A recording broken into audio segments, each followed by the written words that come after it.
ধাক্কার পর ধাক্কা, হাইকোর্টের পর সুপ্রিম কোর্ট। হাইকোর্টে গতকাল ইডির বিরুদ্ধে তৃণমূলের তথ্য চুরির অভিযোগ ধোপে টেকেনি।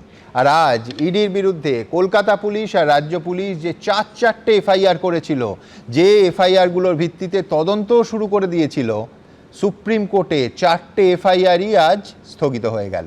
এমনকি রাজ্যের আইনজীবীদের প্রবল চেষ্টা সত্ত্বেও মামলা হাইকোর্টে ফেরানোর আর্জিও আমলই পেল না দেশের সর্বোচ্চ আদালতে।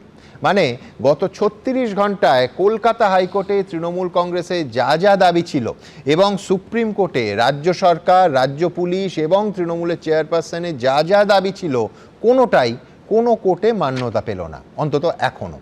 সুতরাং বলাই যায় হাইকোর্টে কোয়ার্টার ফাইনাল আর সুপ্রিম কোর্টের সেমিফাইনালে কিছুটা অন্তত এগিয়ে রইল ইডি। আমি জানি না ফিরদৌস শামীম আইনজীবী আমার সঙ্গে একমত হবে কিনা।